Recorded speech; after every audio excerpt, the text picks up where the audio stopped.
உம்மை விட யாரும் இல்லை. எல்லாரும் சேர்ந்து சொந்தம் என்று சொல்லிக்கொள்ள உம்மை விட யாரும் இல்லை. சொத்து என்று அள்ளிக்கொள்ள உம்மை விட யாரும் இல்லை. எல்லாரும் சேர்ந்து பாடுவோம். சொந்தம் என்று சொல்லிக்கொள்ள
ನಾವೊಂದು ಮನೆ ವಿಷಯವಾಗಿಯೇ ತಗೊಂಡಿದ್ದೇನೆ, ಸಾಕಷ್ಟು ಸಾಕು. ನಮ್ಮ ಪೂರ್ವ ನಾವು ಮೊದಲು ಸಹ ಹಿಂದೂ ಕುಟುಂಬದಲ್ಲಿ ಇದ್ದಿದ್ದು, ನಂತರ ಈ ಒಂದು ಸಾಕ್ಷಿ ಯಾರಾದರೂ ಒಬ್ಬರು ಹೇಳಿ ನಮಗೆ ಈ ಸುವಾರ್ತೆಯನ್ನು ಹೇಳಿ ನಮ್ಮನ್ನು ಈ ಮಟ್ಟಕ್ಕೆ ಕರೆದುಕೊಂಡು ಬಂದು ನಾವು ಈ ಬೆಂಗಳೂರು ಪಟ್ಟಣದಲ್ಲಿ ನಾವು ಮನೆ ತಗೊಳ್ತೀವಿ ಅಂತ ನಮ್ಗೆ ಗೊತ್ತಿಲ್ಲ. ನಮಗೆ 2 3 ವರ್ಷ ಹಿಂದೆ ಒಬ್ಬ ಪ್ರವಾದಿ ಆಗಿರುವಂಥವ್ರು ಹೇಳಿದರು, ನಿಮ್ಮ ಬೆಂಗಳೂರು ಪಟ್ಟಣದಲ್ಲಿ ಒಂದು ಮನೆಯನ್ನು ದೇವರು ಕೊಡ್ತಾರ, ನೀವು ಸಂತೋಷದಿಂದ ಸ್ವೀಕಾರ ಮಾಡಿ ಅಂತ ಒಂದು ಮಾತನ್ನು ಹೇಳಿದ್ರು ಅಷ್ಟೇ. ನಾವು ಓನ್ಲಿ ಅದು ಪ್ರಾರ್ಥನೆಯಲ್ಲಿ ಇಟ್ಟಿದ್ವಿ, ದೇವರೇ ನಿಮ್ಮ ಕೃಪೆ ಇದ್ದರೆ ನಮಗೊಂದು ಮನೆ ಕೊಡು. ನಾವು ಇವಾಗ ಬಾಡಿಗೆ ಮನೆಯಲ್ಲಿ ವಾಸ ಮಾಡ್ತಾ ಇದ್ದೀವಿ ಮೊದಲ. ನಂತರ ಏನಾಯಿತು, ದೇವರು 5 ವರ್ಷಗಳ ಕಾಲ ನಮಗೆ ಒಂದು ಬಾಡಿಗೆ ಇಲ್ಲದ ಹಾಗೆ ಮನೆ ಕೊಟ್ಟರು. ಅದು ಬೆಂಗಳೂರು ಪಟ್ಟಣದಲ್ಲಿ. ಬಾಡಿಗೆ ಇಲ್ಲದ ಮನೆ ಸಿಗೋದು ಎಷ್ಟು ಕಷ್ಟ ಅಂತ ಗೊತ್ತಿಲ್ಲ ನಿಮಗೆ. ಇವಾಗ 9 ರಿಂದ 10 ಸಾವಿರ ಬಾಡಿಗೆ ಮನೆ, ಅಂಥದ್ರಲ್ಲಿ ನಮಗೆ ಬಾಡಿಗೆ ಇಲ್ಲದೇ 5 ವರ್ಷ ಮನೆ ಸಿಕ್ತು. ಅದಾದ ನಂತರ ಮತ್ತೆ ನಾವು ಅಲ್ಲಿ ಮನೆ ಚೇಂಜ್ ಮಾಡಿ ನಾವು ಬೇರೆ ಕಡೆ ಹೋದ್ವಿ. ಅಲ್ಲಿ ನಮಗೆ ಲೀಸಲ್ಲಿ ಮನೆ ಸಿಕ್ತು. ಲೀಸಲ್ಲಿ 3 ಲಕ್ಷದಲ್ಲಿ ನಮಗೆ ಲೀಸಲ್ಲಿ ಮನೆ ಸಿಕ್ತು. ಅದಾದ ನಂತರ ನಾವು ದೇವರಲ್ಲಿ ಪ್ರಾರ್ಥನೆಯಲ್ಲಿ ಇದ್ದಾಗ ದೇವರು ನಮಗೆ ನಿಮಗಾಗಿಯೇ ಒಂದು ಮನೆ ಇಟ್ಟಿದ್ದಾರೆ ಅಂತ ಒಬ್ಬ ಪ್ರವಾದಿ ನುಡಿದ್ರು ನನಗೆ. ಆದರೆ ನಾವು ದೇವರಲ್ಲಿ ಪ್ರಾರ್ಥನೆಯಲ್ಲಿ ಇಟ್ವಿ, ದೇವರೇ ನಿಮ್ಮ ಕೃಪೆ ಇದ್ದರೆ ಮಾತ್ರ ಸಿಗಲಿ. ಯಾಕಂದರೆ ಬೆಂಗಳೂರು ಪಟ್ಟಣದಲ್ಲಿ ಒಂದು ಇಟ್ಟಿಗೆ ತಗೋಬೇಕಾದ್ರೆ ಕಷ್ಟ ಇದೆ. ಬ್ರದರ್ ಇವಾಗ ಕಾಂಟ್ರಾಕ್ಟ್ ನಡೆಸ್ತಾರ, ಬಿಲ್ಡಿಂಗ್ ಕಾಂಟ್ರಾಕ್ಟರ್ ಅವರೆಲ್ಲ ಗೊತ್ತು. ಸಿಮೆಂಟು, ಮರಳು, ಜಲ್ಲಿ, ಆಮೇಲೆ ಪ್ರತಿಯೊಂದು ಕಬ್ಬಿಣ ಯಾವ ರೀತಿ ಕೊಳ್ಳಬೇಕು ಏನು ಅಂತ ಬ್ರದರ್ ಗೊತ್ತಿದೆ. ಪ್ರತಿಯೊಂದು ಕಷ್ಟ ಇದೆ. ಆದರೆ ದೇವರು ನಮಗೆ ಕಟ್ಟಿದ ಮನೆಯನ್ನೇ ನಮಗೆ ಒದಗಿಸಿದರು. ಅದು ದೇವರ ಕೃಪೆ. ನಾವು ಅಲ್ಲಿ ಬರೀ ಪ್ರಾರ್ಥನೆ ಕೆಲಸ ನಮ್ಮದು. ದೇವರಲ್ಲಿ ನಾವು ಕೊಡು ಅಂತ ಕೇಳೋದ್ರಲ್ಲಿ ಬೇಡ, ದೇವರಿಗೆ ನೀವು ಕೊಟ್ಟರೆ ಕೊಡು. ಯಾಕಂದ್ರೆ ದೇವರು ಕೊಟ್ಟರೆ ನಮಗೆ ಇಟ್ಕೊಳಕ್ಕಾಗಲ್ಲ ಅಂತ. ದೇವರು ಎಷ್ಟು ಕೊಟ್ಟರು ನಮ್ಗೆ ಇಟ್ಕೊಳಕ್ಕಾಗಲ್ಲ, ಅಷ್ಟು ಕೊಡ್ತಾರ. ಆದರೆ ಅವ್ರಿಗೆ ಯೋಗ್ಯತೆಗೆ ತಕ್ಕ ಹಾಗೆ ನಾವು ಕೇಳಬೇಕು. ಅದೇ ರೀತಿ ನಾವು ದೇವರಿಗೆ ಒಂದು ಮನೆ ಕೊಡು ಅಂತ ಕೇಳಿದ್ವಿ. ಒಂದು ಮನೆ ಕೇಳಿದ್ರೆ ದೇವರು 2 ಮನೆ ಕೊಡು. ಅವ್ರ ಹೆಸರಿಗೆ ಒಂದು 25 ಲಕ್ಷದ ಒಂದು ಸೈಟ್ ಕೊಟ್ಟಿದ್ದಾರೆ ದೇವರು ಬೆಂಗಳೂರು ಪಟ್ಟಣದಲ್ಲಿ. ಇಲ್ಲಿಂದ ಚನ್ನಸಂದ್ರದಲ್ಲಿ ದೂರ ಇಲ್ಲ. 25 ಲಕ್ಷದ ಒಂದು ಸೈಟ್ ಕೊಟ್ಟರು. ಮೊದಲೇ ಆಗಿತ್ತಲ್ವ, 6-7 ವರ್ಷ ಹಿಂದೆನೇ ನಾವು ಸುಮ್ಮನೆ ಒಂದು ಅಪ್ಲಿಕೇಶನ್ ಕೊಡ್ಬೇಕಂದ್ರೆ ಕೊಟ್ವಿ. ಅದಾದ ನಂತರ ಮತ್ತೆ ನಾವು ಈ 1 ವರ್ಷದ ಹಿಂದೆ ನಾವು 2 BHK ಮನೆಗೆ ಒಂದು ಅಪ್ಲೈ ಮಾಡಿದ್ವಿ. ಅದು ಅವ್ರ ಹೆಸರಿಗೆ ಆಗೋದಿಲ್ಲ, ಒಂದು ಮನೆ ಐತಲ್ಲ, ಅದಕ್ಕೋಸ್ಕರ ನಾನು ನನ್ನ ಹೆಸರಿಗೆ ಒಂದು ಮನೆಗೆ ಅರ್ಜಿ ಕೊಟ್ಟೆ.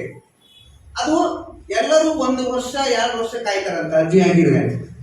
ನನಗೆ ದೇವರ ಕೃಪೆಯಿಂದ ಬರೀ 3 ತಿಂಗಳಲ್ಲಿ ಮನೆ ಆಯಿತು. 3 ತಿಂಗಳಲ್ಲಿ ನಾನು ಯಾವುದೋ ಒಂದು ಕೆಲಸದ ಮೇಲೆ ರಾಣೆಬೆನ್ನೂರಿಗೆ ಹೋಗಿದ್ದೆ. ಆ ಒಂದು ಕೆಲಸದಲ್ಲಿ ನನಗೆ ಒಂದು ಹೆಲ್ತ್ ಪ್ರಾಬ್ಲಮ್ ಇದೆ, ನಾನು ಹಾಸ್ಪಿಟ್ಲಿಗೆ ಓಡಾಡ್ತಾ ಇದ್ದೆ. ಆ ಒಂದು ಹೋಗಿದ್ದೆ ಅಲ್ಲಿ 3. ಆವಾಗ ನನಗೆ ಮೆಸೇಜ್ ಬಂತು, ನಿಮಗೆ ಗೌರ್ಮೆಂಟಿಂದ ಒಂದು ಮನೆ ಸ್ಯಾಂಕ್ಷನ್ ಆಗಿದೆ, ಅದಕ್ಕೋಸ್ಕರ ನೀವು 3 ಲಕ್ಷ ಕಟ್ಟಿ ಡೌನ್ ಪೇಮೆಂಟ್ ಕಟ್ಟಿ ಇದನ್ನು ನೀವು ಬುಕ್ಕಿಂಗ್ ಮಾಡ್ಕೋಬೇಕು, ಆದಷ್ಟು ಬೇಗನೆ ಇಷ್ಟು ದಿವಸ ಸಮಯ ಐತಿ ಅಂತ ಒಂದು ಮೆಸೇಜ್ ಬಂತು. ಅದಾದ ನಂತರ ನಾನು ಆ ಮೆಸೇಜ್ ನೋಡಿ ಅಲ್ಲಿಂದ ಬಂದಾದ ನಂತರ ದುಡ್ಡನ್ನು ಹೊಂದಾಣಿಕೆ ಮಾಡಿ ಜೋಡಿಸಿ ಅಲ್ಲಿಗೆ ಮಾಡಿ ಒಂದು 3 ಲಕ್ಷ ದುಡ್ಡನ್ನು ಕಟ್ಟಿದ್ವಿ. ಅದಾದ ನಂತರ ಸ್ವಲ್ಪ ದಿವಸ ಸಮಯ ಕೊಟ್ಟಾದ ನಂತರ ನಮಗೆ ಮನೆ ಹ್ಯಾಂಡ್ ಓವರ್ ಆಗಬೇಕು. ಇಡೀ ಬೆಂಗಳೂರು ಪಟ್ಟಣದಲ್ಲಿ ಸುಮಾರು 1 ಲಕ್ಷ ಮನೆ ಕಟ್ಟಿದ್ದಾರೆ ಇವಾಗ. ಫಸ್ಟ್ ಇವಾಗ ಇರೋದು ಇಲ್ಲಿ ಕೆ ನಾರಾಯಣಪುರ ಅಂತ ಇದೆ. ಈ ಬೆಂಗಳೂರು ಪಟ್ಟಣದಲ್ಲಿ ಫಸ್ಟ್ ಕೆ ನಾರಾಯಣಪುರ ಅಂತ ಇದೆ. ಅಲ್ಲಿ ಡೆವಲಪ್ ಇರೋದು, ಒಳ್ಳೆ ಡೆವಲಪ್ ಏರಿಯಾ. ಅಲ್ಲಿ ನೋಡಿದ್ವಿ, ಎಲ್ಲ ಕಡೆ ನೋಡಿದ್ವಿ ನಾವು. ಬಟ್ ನಾವು ಅಲ್ಲಿ ನೋಡಿದ್ರೆ ಅಲ್ಲಿ ಎಲ್ಲ ಬುಕ್ಕಿಂಗ್ ಆಗಿ ಇತ್ತು. ನಮಗೆ ಲಾಸ್ಟ್ ಎಲೆಕ್ಟ್ರಾನಿಕ್ ಸಿಟಿ ಗೂಳಿಮಂಗಲದಲ್ಲಿ ಒಂದು ಮನೆ ದೇವರು ಅದಕ್ಕಾಗಿ ಕಾಲಿಟ್ಟಿದ್ರೆ ಗೊತ್ತಿಲ್ಲ, ನಮಗೆ ಅಲ್ಲಿ ಬುಕ್ಕಿಂಗ್ ಮಾಡಿದ್ವಿ. ಬೆಂಗಳೂರು ಪಟ್ಟಣದಲ್ಲಿ ಫಸ್ಟ್ ಅದೇ ಉದ್ಘಾಟನೆ ಆಗಿರೋದು, ಅದೇ ಕೊಟ್ಟಿರೋದು. 36,000 ಮನೆ ಕೊಟ್ಟಿದ್ದಾರೆ. ಅದು ಫಸ್ಟ್ ಗೂಳಿಮಂಗಲ. ನಾವು ಮನೆ ಉದ್ಘಾಟನೆ ಮಾಡಿದ್ವಲ್ಲ ಅದೇ ಬಿಲ್ಡಿಂಗ್ ಅಲ್ಲೇ ಇಡೀ ಬೆಂಗಳೂರು ಪಟ್ಟಣದಲ್ಲಿ ಫಸ್ಟ್ ಕೊಟ್ಟಿದ್ದಾರೆ ಅದೇ ಬಿಲ್ಡಿಂಗು. ಅದು ದೇವರ ಕೃಪೆಯಿಂದ ನಮಗೆ ಆದಷ್ಟು ಬೇಗನೆ ಅದನ್ನು ನಾವು ಉದ್ಘಾಟನೆ ಮಾಡಬೇಕು, ಮನೆ ಓಪನಿಂಗ್ ಮಾಡಬೇಕು ಅನ್ನೋದೇ ಒಂದು ಚಿತ್ತ. ದೇವರ ಚಿತ್ತ ನೀವಿದ್ರೆ ನೆರವೇರಿಸಿ ಅಂತ ದೇವ್ರ ಮೇಲೆ ಭಾರ ಹಾಕೋದು ನಾವು.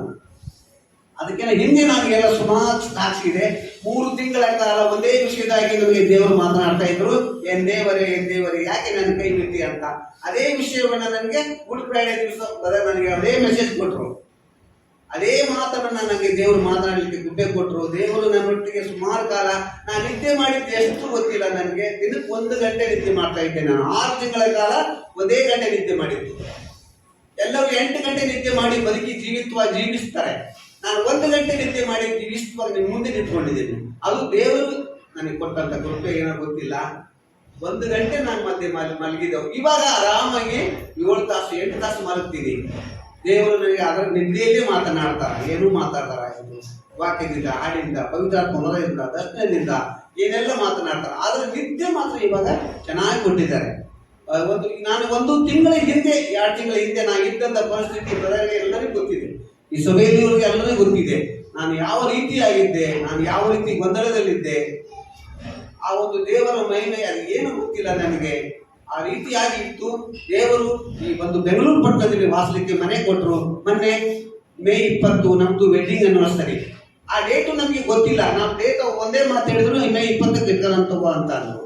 ನಾವು ಡೇಟ್ ಫಿಕ್ಸ್ ಮಾಡಿ ಅಲ್ಲ ಬ್ರದರ್ಗೆ ಹೇಳ್ಬಿಟ್ವಿ. ಬ್ರದರ್ ಒಂದು ವಾಟ್ಸಪ್ಪಲ್ಲಿ ಏನು ಮಾಡಬೇಕು ಮಾಡಿದ್ರು, ಅದನ್ನೆಲ್ಲ ವಾಟ್ಸಪ್ ಹಾಕ್ತಾ ಇದ್ವಿ. ಆ ನಂತರನೇ ಗೊತ್ತು ನಮಗೆ ಮೇ 20 ನಮ್ದು ವೆಡ್ಡಿಂಗ್ ಆನಿವರ್ಸರಿ ಅಂತ.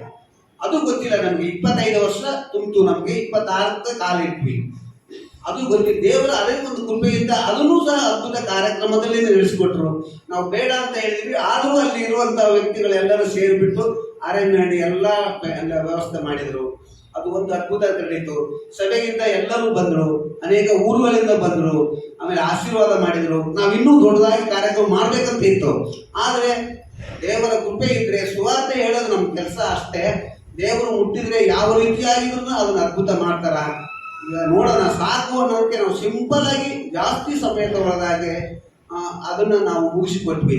ಅದಕ್ಕೋಸ್ಕರ ಈ ಬಂದಿರುವಂಥ ಎಲ್ಲ ಮಕ್ಕಳನ್ನು ದೇವರ ಆಶೀರ್ವಾದ ಮಾಡಲಿ. ನನಗೆ ಸಾಕ್ಷಿ ಸಮಯ ಜಾಸ್ತಿ ಬೇಕು, ಆದರೆ ಇವಾಗ ಮತ್ತೆ ವಾಕ್ಯಕ್ಕೆ ಸಮಯ ಬೇಕು. ಅದಕ್ಕೋಸ್ಕರ ನಾನೀಗ ಮೊದಲು ವಾಕ್ಯವನ್ನು ಕೇಳೋಣ ಅಂತ. ಇದೇ ಫಸ್ಟ್ ಆಗಿ ಈ ಸಂದೇಶನ ನಮ್ಮ ಸಭೆಯಲ್ಲಿ ಹೇಳ್ತಿರೋದು. ಅದೇನಂದ್ರೆ ಕೊಡಿರಿ ಅಷ್ಟೇ, கொடுங்கள். அதுதான் தலைப்பு. நம்ம இதுவரைக்கும் நம்ம பேசுறது கிடையாது. ஏன்னா கொடுக்கறத பற்றியோ காணிக்கை பற்றியோ தசம்பாத்துக்கு இது வரைக்கும் நம்ம என்னைக்குமே பேசுறதில்லை. ஆனால் எனக்கு ஆண்டவர் உணர்த்தினே இந்த வார்த்தை நம்ம சொல்லாத போனாக்கா சொல்ல வேண்டியதே சொல்லிடணும். அதுக்கப்புறம் கிரியை பண்ற ஒரு ஆண்டவர்.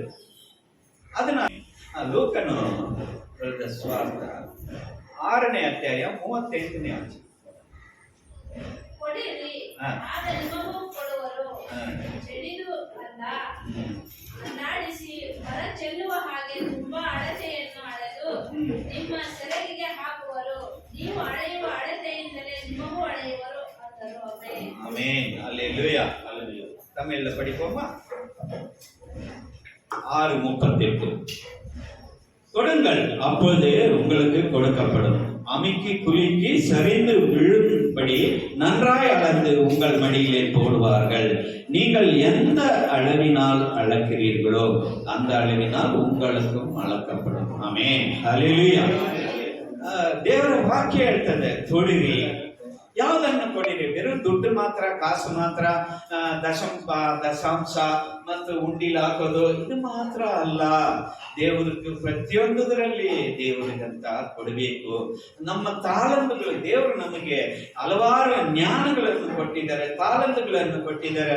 ಬ್ರದರ್ ನೋಡಿ ಎಷ್ಟೋ ಚೆನ್ನಾಗಿ ಅವರಿಗೆ ಮ್ಯೂಸಿಕ್ ಬಾರಿಸುವಂತ ಆ ಜ್ಞಾನವನ್ನು ಅವರಿಗೆ ಕೊಟ್ಟಿದ್ದಾರೆ. ನಮಗೆ ಕೆಲವರಿಗೆ ಹಾಡು ಸಿಸ್ಟರ್ ರೂಬಿ ಸಿಸ್ಟರ್ ಎಷ್ಟು ಚೆನ್ನಾಗಿ ಹಾಡು ಹೇಳಿದ್ದಾರೆ. ಆ ಥರ ಧ್ವನಿ ನೀವು ಕನ್ನಡ ಹಾಡು ಎಷ್ಟು ಸುಂದರವಾಗಿ ಹಾಡಿದ್ದೀರಾ. ಆ ಥರ ಅವರು ದೇವರು ಪ್ರತಿಯೊಬ್ಬರಿಗೂ ಒಂದೊಂದು ವರಗಳನ್ನು, ಒಂದೊಂದು ಜ್ಞಾನವನ್ನು, ಒಂದೊಂದು ಕೃಪೆ ವರಗಳನ್ನು ದೇವರು ಕೊಡುತ್ತಾರೆ. ಅದು ಎಲ್ಲವೂ ದೇವರಿಗಂತ ನಾವು ಉಪಯೋಗ ಮಾಡಬೇಕು. ಬರೋ ನಾವು ಹಣಕಾಸು ಮಾತ್ರ ದೇವರಿಗೆ ಕಾಣಿಕೆ ಕೊಟ್ಬಿಟ್ರೆ ಅದು ಮಾತ್ರವೇ ಅಲ್ಲ, ನಮಗೆ ಕೊಟ್ಟಿರೋ ಸಿಸ್ಟರ್ ಇವರು ಅಮ್ಮ ರೀಪಮ್ಮ ನೋಡಿ, ಅವರು ಎಷ್ಟು ಚೆನ್ನಾಗಿ ಬಂದ ತಕ್ಷಣ ಅಕ್ಕ ಬಂದಿಲ್ಲ, 6 ವರ್ಷದಿಂದ ಅಕ್ಕನೇ ಇದು ಮಾಡೋದು. ಇವಾಗ ಅವ್ರಿಗೆ ಸ್ವಲ್ಪ ಬೆಲೆ ಏನಿದೆ ಪ್ರಯತ್ನ ಮಾಡ್ತಾ ಇದ್ರಿ. ಅವ್ರು ಇಲ್ಲ ಅಂದ್ರೆ ನಮ್ಗೆ ಅವ್ರು ಬಂದು ಎಲ್ಲ ಕೆಲಸ ಎಷ್ಟು ಹಾಕಿ ಅವ್ರು ಮಾಡಿ ಸಭೆಯನ್ನು ಕ್ಲೀನ್, ಅದೊಂದು ಟ್ಯಾಲೆಂಟ್. ಇವಾಗ ಆ ಕೆಲಸ ನಮಗೆ ಮಾಡೋದಕ್ಕೆ ಅಷ್ಟು ಈ ರೀತಿ ಇದನ್ನ ನಾವು ಬಾರಿಸೋದಕ್ಕೆ ನಮ್ಗೆ ಆಗೋದಿಲ್ಲ. ಆ ಥರ ಪ್ರತಿಯೊಬ್ಬರಿಗೆ ಒಂದೊಂಥರ ವರಗಳನ್ನು ದೇವರು ಕೊಡ್ತಾರೆ. ಆ ಒಂದು ತಾಳಂದುಗಳನ್ನು ದೇವರಿಗಾಗಿ ಕೊಡಿರಿ, ಅವಾಗ ನಿಮಗೆ ಕೊಡಲ್ಪಡು. ನಾವು ಕೊಟ್ರೇನೆ ದೇವರು ನಮಗೆ ಕೊಡ್ತಾರೆ. ಆಮೇಲೆ ಪ್ರತಿಯೊಂದು ಎಲ್ಲದರಲ್ಲಿ ಸಭೆಗೆ ಸಭೆಗೆ ಭುಜ ಕೊಡ್ಬೇಕು. ಇವಾಗ ಪಾಸ್ಟರ್ ಇದ್ದಾರೆ, ನಾವು ನಮಗೆ ಸ್ವಲ್ಪ ಪ್ರೋತ್ಸಾಹ ಮಾಡಬೇಕು. ಹಿಂದೆಯಿಂದ ನಾನು ಒಬ್ಬನಿಂದಾನೆ ಇಷ್ಟು ಸಭೆ ಆದ್ರೆ ಮೋಸೆ 6 ಲಕ್ಷ ಜನ ಅವರು ದಾರಿ ನಡ್ಸ್ಕೊಂಡು ಬಂದ್ರು. ದಾಸತನ ಅಂತ ಅಡಿಮೆತನத்திலிருந்து விடுதலை ஆக்கி வந்தாரு. 40 ವರ್ಷ ಕಾಲ ಬಂದಿರ್ತಾರೆ. ಆನಾ ಅಂದ ಆ ಜನರು ಮಾಡುವಂತ ಆ ಒಂದು ತೊಂದರೆಗಳು, ಅವರು ಮಾತಾಡೋ ಮಾತುಗಳು, ಜಗಳ ಆಡೋದು, ಕಲ್ಲುಗಳೆತ್ತು ಹೊಡಿಯಕ್ಕೆ ಬರ್ತಾರೆ ಮೋಶೆಯನ್ನ. ಈ ರೀತಿ ಎಲ್ಲ ತುಂಬಾನೇ ಕೋಪ ಬರುವ ಹಾಗೆ ಅವರು ಎಷ್ಟೋ ಇದು ಮಾಡ್ತಿದ್ರು. ಅವಾಗ ಕೆಲವು ಸಮಯದಲ್ಲಿ ಅವರು ಮಾತಾಡುವ ಮಾತು ಅಷ್ಟೇ ಮುಳ್ಳು ತರ ಮೋಶೆಗೆ ಚುಚ್ಚಿತ್ತು. ಆ ಟೈಮ್ನಲ್ಲಿ ಅವರು ದೇವರ ಹತ್ರ ಕೇಳ್ಕೊಂಡ್ರು, ದೇವ್ರೇ, ಈ ಜನರನ್ನು ನಾನು ಇದು ಮಾಡಕ್ಕಾಗಲ್ಲ, ನಾನೇನು ಇವರಿಗಾಗಿ ನಾನು ಯಾಕೆ ಥೆರಪಿ ಮಾಡಿಸಲಿಲ್ಲ ನಿಕ್ಕಿನೋ, ನಾನು ಯಾಕೆ ಅವ್ರಿಗಾಗಿ ಇದು ಕಷ್ಟ ಬೀಳ್ಬೇಕು, ಇವರೆಲ್ಲರೂ ಕಠಿಣವಾದ ಜನರು, ಹೃದಯ ಕಠಿಣವಾಗ ಇರುವಂತ ಈ ಜನರು, ಇವರನ್ನು ದಾರಿ ನಡೆಸೋದು ನಮಗಂತೂ ಬಹಳ ಕಷ್ಟ ಇದೆ. ನಾನು ಒಬ್ಬನು ಮಾತ್ರ, ನಾನೇನು ಇವ್ರನ್ನ ಎತ್ತಿದ್ದೀನ, ನಾನು ಹೇಗೆ ಮಾಡಿದ್ದೀನ ಇವ್ರನ್ನ, நான் பெத்தனா இவங்க ஏன் பிள்ளைங்களா, ನಾನು ಇವುಗಳಿಗಾಗ ನಾನು ಇದು ಪண்றது ಇಪ್ಪಡಿ ಎಲ್ಲ ಅವರು ಮೋಸೆಗೆ ಅಷ್ಟೊಂದು ಇದಾಯ್ತು. ಆ ನಂತರ ಏನ್ ಮಾಡಿದ್ರು, ದೇವ್ರು ಏನ್ ಹೇಳಿದ್ರು, ಸರಿ ಆಯ್ತು, ಒಂದು 70 ಜನ 1000ಕ್ಕೆ ಅಧಿಪತಿ, ಒಬ್ಬ 100ಕ್ಕೆ ಅಧಿಪತಿ, 50ಕ್ಕೆ ಅಧಿಪತಿ, 10 ಜನಕ್ಕೆ ಅಧಿಪತಿ, ಈ ರೀತಿ ಒಬ್ಬೊಬ್ಬರಿಗೆ ಒಂದು ಸೂಪರ್ವೈಸರ್ ತರ, ಮ್ಯಾನೇಜರ್ ತರ ಒಬ್ಬೊಬ್ಬರನ್ನ ನೀನು ಆಯ್ಕೆ ಮಾಡಿ ಅವರಿಗೆ ನಿನ್ನ ಮೇಲೆ ಇರುವಂತ ಆ ಅಭಿಷೇಕವನ್ನು ನಾನು ಅವರಿಗೆ ಕೊಡು. ಅಪ್ಪೋ ಅವಾಗ 6 ಲಕ್ಷ ಜನನ್ನ ನಡೆಸಬೇಕಾದ್ರೆ ಎಷ್ಟೊಂದು ಅಭಿಷೇಕ ತುಂಬಿರ್ಬೇಕು. ಆ ಜನರನ್ನ ದಾರಿ ನಡೆಸಬೇಕಾದ್ರೆ ಅವ್ರಿಗೆ ಎಷ್ಟು ಅಭಿಷೇಕ, ಆ ಅಭಿಷೇಕ ಸ್ವಲ್ಪ ಕೊರತೆ ಆಗಬೇಕು, ಇನ್ನೊಬ್ಬರಿಗೆ ಕೊಟ್ಬಿಟ್ರು. ಆ ರೀತಿ ಬೇರೆ 70 ಜನಕ್ಕೆ ಅದನ್ನ ವಿಂಗಡಿಸಿಕೊಂಡು ಬಿಟ್ರು. ವಿಂಗಡಿಸಿ ಕೊಟ್ಟಿದ ನಂತರ ಅವರಿಗೆ ಮೊದಲ ರೀತಿ ಹಾಗೆ ಅವರು ಸೇವೆ ಮಾಡೋದಕ್ಕೆ ಸ್ವಲ್ಪ ಕಷ್ಟ ಆಗಾಯ್ತು. ಆಮೇನ್, ಹಲ್ಲೆಲೂಯಾ. ಆದ್ರಿಂದ ನಮ್ಗೆ ಈ ಒಂದು ಇದನ್ನ ದೇವರ ವಾಕ್ಯ ಏನ್ ಹೇಳ್ತದೆ, ಕೊಡಿರಿ ಆವಾಗ ಕೊಡಲ್ಪಡುವುದು. ನಮಗೆ ಕೊಟ್ರೆ ಮಾತ್ರನ್ನ ಎಲ್ಲಾ ರೀತಿಯಲ್ಲಿ ದೇವರಿಗಂತ ನಾವು ಮೊದಲನೇ ಫಲ. ಈಗ ನಮ್ಮ ಯಾರಿಗೂ ಜಮೀನಿಲ್ಲ ಇಲ್ಲಿರೋದು, ಆದ್ರೆ ಜಮೀನಿನಲ್ಲಿ ಬೆಳೆದಿರೋದು ಹಣ್ಣು, ತರಕಾರಿಗಳು, ಇಂಥದ್ದು ಧಾನ್ಯಗಳು, ಇವೆಲ್ಲ ಆ ಕಾಲದಲ್ಲಿ ಕಾಸು ಪುಳಂಗರದೇ ಇಲ್ಲ. ಅಂದ್ರೆ ಈ ಕಾಸುಗಳು, ಹಣಕಾಸು ಅಷ್ಟು ಇಲ್ಲ. ಚಿನ್ನ ಬೆಳ್ಳಿನಲ್ಲಿ ಕಾಯಿನ್ಸ್ಗಳು ಇತ್ತು ಅಷ್ಟೇ. ಆ ನಂತರ ಬರ್ತಾ ಚೆಂಬು ಈ ರೀತಿ ಎಲ್ಲ ಇದು ಇದ್ದಾಳೆ ಅದರಲ್ಲೆಲ್ಲ ಬರ್ತಿತ್ತು ಆ ನಂತರ. ಬಟ್ ಮೊದಲನೆಯಲ್ಲಿ ಆ ತರ ಕಾಸುಗಳಿಲ್ಲ. ಆದ್ರಿಂದ ಧಾನ್ಯ ಮತ್ತೆ ಹಣ್ಣು ಈ ರೀತಿ ತರಕಾರಿಗಳು ದೇವರಿಗೆ ಮೊದಲು ಯಾವ ಬೆಳೆದಿದ್ದೆ ಅದನ್ನು ದೇವರಿಗೆ ಕೊಡ್ತಾ ಇದ್ರು. ಆ ತರ ಇತ್ತು. ಅದರಿಂದ ಕೊಡಿರಿ ಆವಾಗ ನಿಮಗೆ ಕೊಡಲ್ಪಡುವುದು. ನಾವು ಕೊಟ್ರೆ ಯಾವ ರೀತಿ ನಮಗೆ ಆಶೀರ್ವಾದ, ಈ ಸರಿಂದು ಬಿಳುಂಬಡಿ ನನ್ರಾಯ್ ಅಳಂದು ಉಂಗಳ ಮಡಿಯಿಲ್ಲ. ನಾವು ಕೊಟ್ಟಾಗ ನಮಗೆ ಯಾವ ರೀತಿ ಕೊಡ್ತಾರೆ ಅಂದ್ರೆ, ಅದನ್ನೇ ಇವಾಗ ಯಾವ್ದನ್ನ ಒಂದು ಅಳತೆ ಮಾಡ್ತೀರಿ, ಸೇರು ಅಂತ ಬುಟ್ಟಿ, ಅದರಲ್ಲಿ ಅದು ಅಮಿಕಿ ಆಮೇಲೆ ಸರಿದು ಅಂದ್ರೆ ಆಚೆ ಕಡೆ ಇದಾಗಿ ಬೀಳೋ ತರ ತುಂಬಿ ಆಚೆ ಸರಿವಂತೆ ಬೀಳುವಂತೆ ನಮಗೆ ಕೊಡ್ತಾರಂತೆ. ಅವಾಗ ದೇವರು ಅಮಿಕಿ ಕುಲುಕಿ ಸರಿಂದು ವಿಳಂಬಡಿ ನನ್ರಾಯಳಂದು ಉಂಗಳ ಮಡಿಯಲ್ಲಿ ಪೋಡುವಾರ. ಮಡಿ ಅಂದ್ರೆ ಹಿಂಗೆ ಆ ಕಾಲದಲ್ಲೆಲ್ಲ ಕೂಲಿ ಹೋಗಿ ಭತ್ತ ಕೊಯ್ತಾರೆ. ನಾನು ಕೂಡ ಚಿಕ್ಕ ವಯಸ್ಸಲ್ಲಿ ಆ ಕೆಲಸ ಮಾಡಿದ್ದೀನಿ, ಭತ್ತ ಕೊಯ್ಯಕ್ಕೆ ಹೋಗಿದ್ದೀನಿ. ಅವಾಗ ಕೂಲಿ ಕೊಡ್ತಾರೆ. ಏನ್ ಕೊಡ್ತಾರೆ? ಭತ್ತಾನೇ ಕೊಡ್ತಾರೆ. ಇಷ್ಟು ಸೇರ್ ಅಂತ ಕೊಡ್ತಾರೆ. ಅದನ್ನೇ ಒಂದು ಟವಲ್, ಒಂದು ಬೆಡ್ಶೀಟ್ ತರ ಅದರಲ್ಲಿ ಬಟ್ಟೆ ಎಟ್ಕೊಂಡು ಹೋಗ್ತಾರೆ, ಅದರಲ್ಲಿ ಹಿಡಿತಾರೆ, ಅದರಲ್ಲಿ ಹಾಕ್ತಾರೆ. ಆ ತರ ಮಡಿಲ ಅಂದ್ರೆ ಅದೇ ನಿನ್ನ ಮಡಿಲಲ್ಲಿ ಹಾಕ್ತಾರೆ. ಸರಿಂದ ವಿಳಂಬಡಿ ಅಮಿಕಿ ಕುಲಿಕಿ ಆ ರೀತಿ ನಿಲ್ಲ. ಆದ್ರಿಂದ ನೀವು ಕೊಡಬೇಕು. ನೀವು ಯಾವ ಅಳತೆಯಿಂದ ಅಳತೆ ಮಾಡ್ತೀರೋ ಆ ಅಳತೆಯಿಂದ ನಿಮಗೂ ಅಳತೆ ಮಾಡಲ್ಪಡುವುದು. நம்ம எந்த அளவிನ நீ இவ்வளவு கொடுத்தேனக்க ಅವರು உங்களுக்கு ಕೊಡೋರು ನಿಮ್ಗೆ ಇಷ್ಟೇ ಕೊಡೋರು. ನಾವು ಅಷ್ಟು ಕೊಟ್ಟಾಗ தேவன் அஷ்டு கொடுத்தார். ஆமென். அதுதான் இங்க வார்த்தை சொல்லுது. நீ எந்த அளவினால் அளக்கிறீர்களோ அந்த அளவினால் மாத்திரம்தான் உங்களுக்கும் அளக்கப்படும் என்று வேதம் சொல்கிறது. எஸ்ரா 2ஆம் அதிகாரம் 69வது வசனம் படிக்கலாம். எஸ்ரா 2ನೇ ಅಧ್ಯಾಯ 69ನೇ ವಚನ ಓದೋಣ. ಎಸ್ರಾ